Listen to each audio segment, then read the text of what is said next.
Bonjour tout le monde.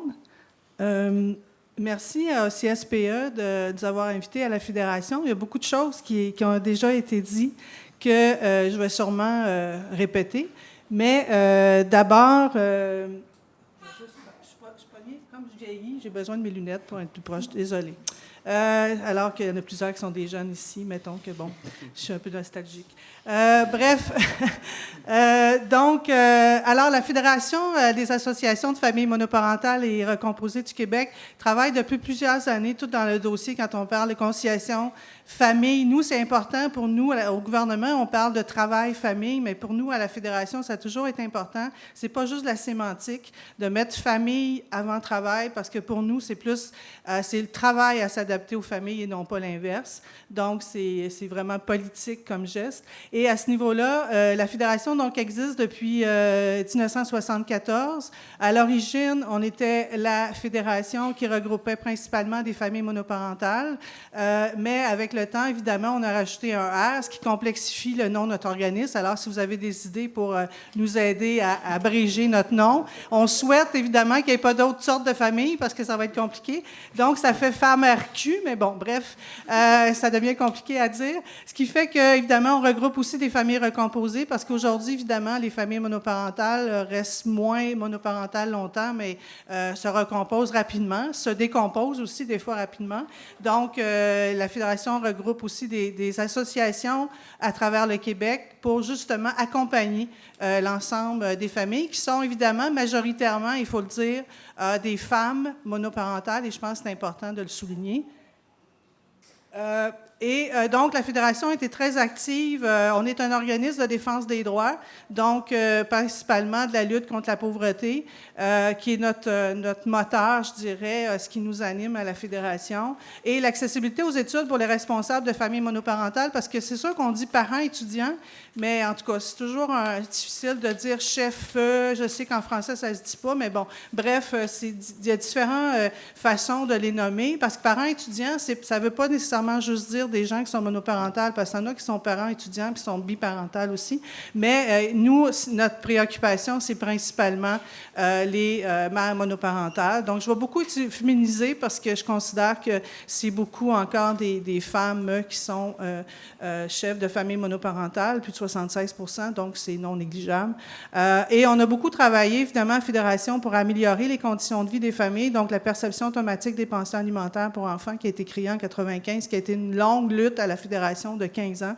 Et je pense qu'il a beaucoup amélioré la situation, notamment des enfants et des familles. Le traitement des pensions alimentaires pour enfants, je vais en parler tantôt pour le régime des prêts et bourses que vous connaissez toutes sûrement, que je n'ai pas besoin de vous expliquer, mais qui subit une discrimination, de notre point de vue, très importante et qui fait en sorte que dans l'aide financière aux études, on considère notamment la pension alimentaire pour enfants comme un revenu, ce qui nous apparaît totalement aberrant, d'autant plus qu'on sait que, comme disait tantôt monsieur, je ne me souviens pas de son nom, que effectivement, la plupart d'entre eux, quand on est sur les prêts et bourses, mettons qu'on n'est pas riche, alors on considère qu'il y a discrimination ici.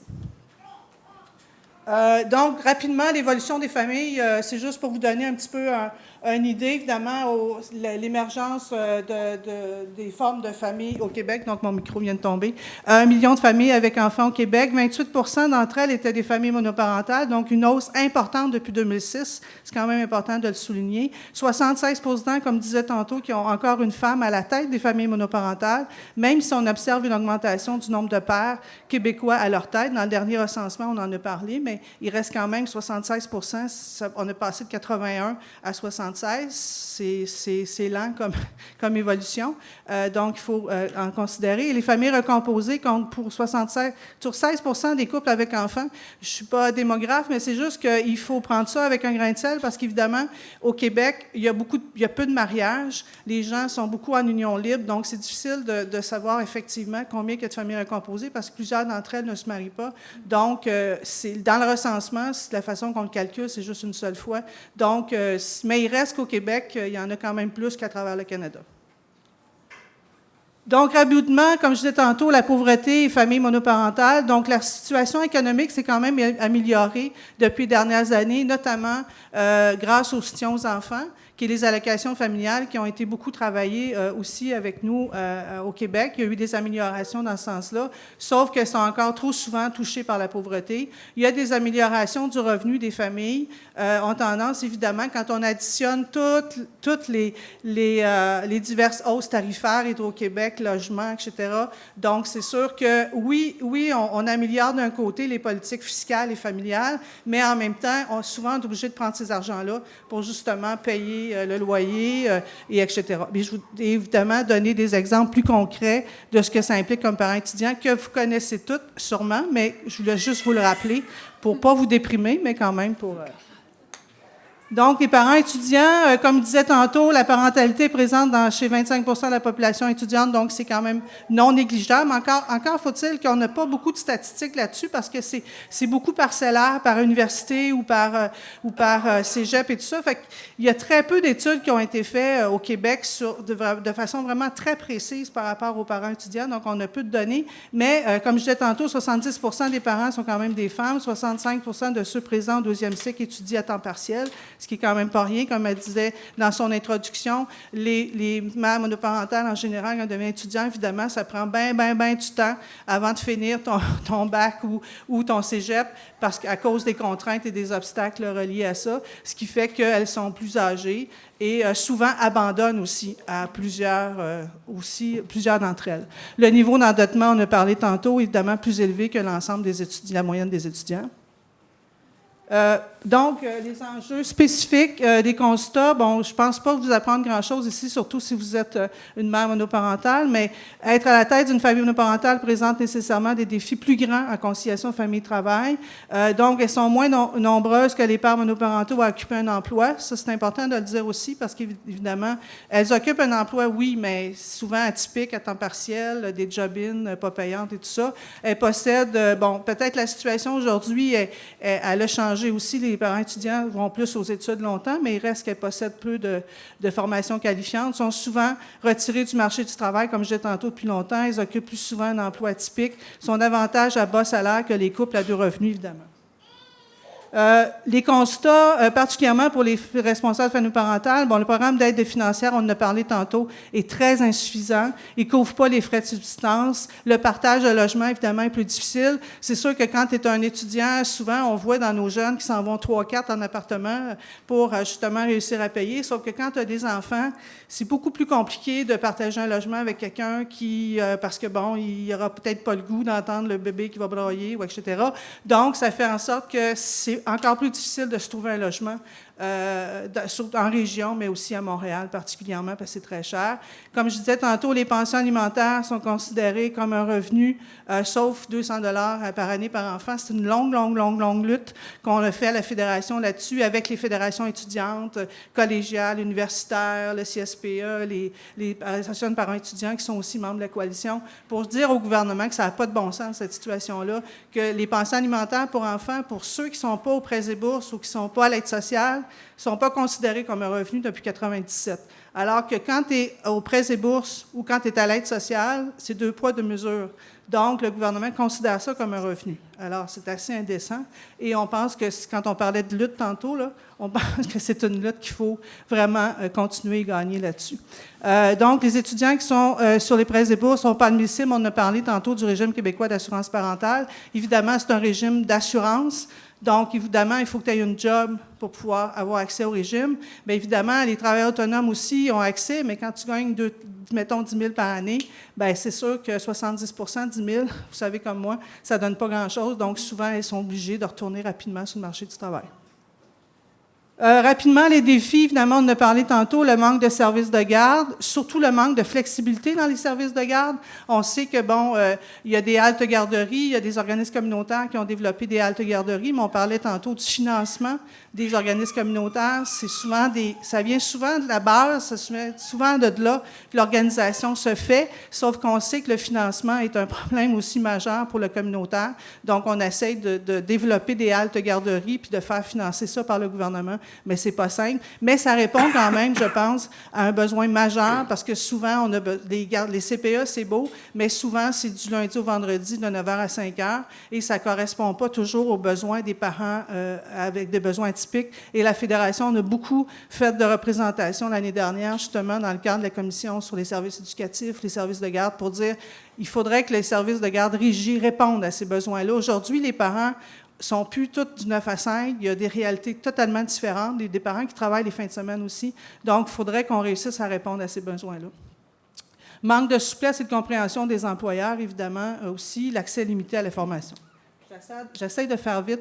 Il y a eu quand même quelques gains, parce qu'on pourrait dire, bon, ça va bien mal dans le monde. C'est vrai que ça va mal aussi, là, mais bon.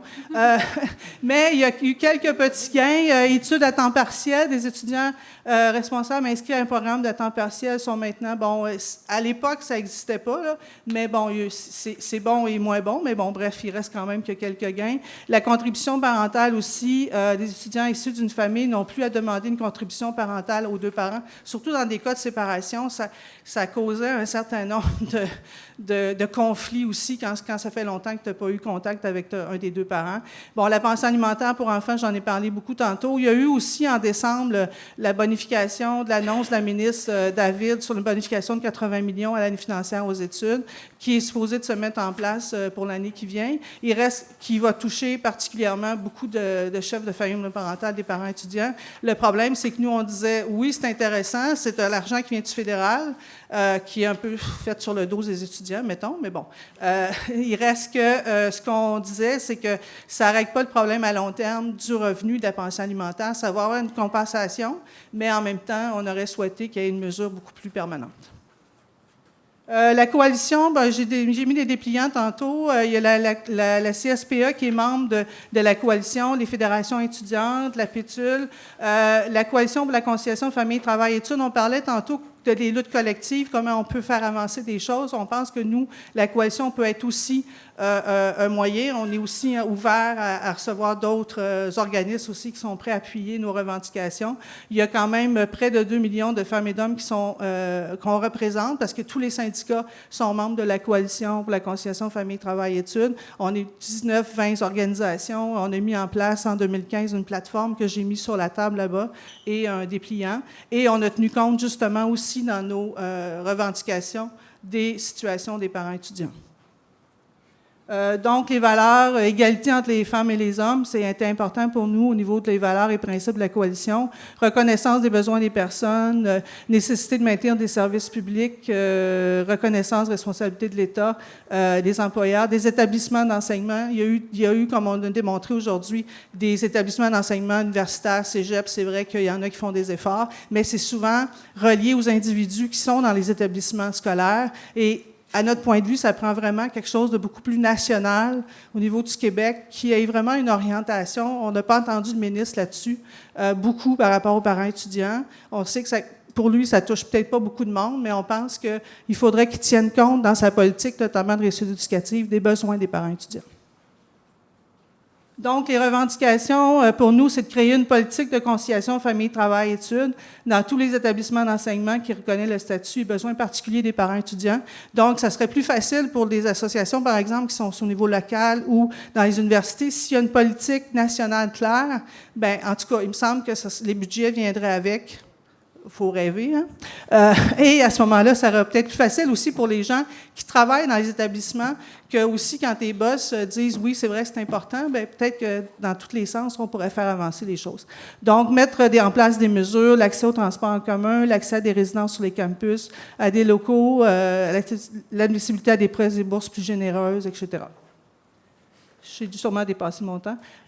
Modifier les règles de calcul de l'aide financière aux études. Bon, j'ai parlé de la pension alimentaire tantôt. Les montants suffisants aussi concernant la couverture complète des frais de garde. Et aussi, comme on calcule ça, souvent les frais de garde de l'année scolaire, bien, il reste que durant l'été, l'enfant est encore vivant, là. Donc, souvent, on ne tient pas compte de ces réalités-là. Fait que souvent, le ministère de l'Éducation, il calcule d'un côté, le ministère de la Famille calcule d'un autre bord. En tout cas, bref, il y a comme des incohérences là-dedans, puis à notre point de vue, il faut faire un travail de cohérence à ce niveau-là. Donc, En guise de conclusion, à notre point de vue, ça prend des solutions vivables aux problèmes de coalition famille-travail qui doivent s'adapter aux causes structurelles.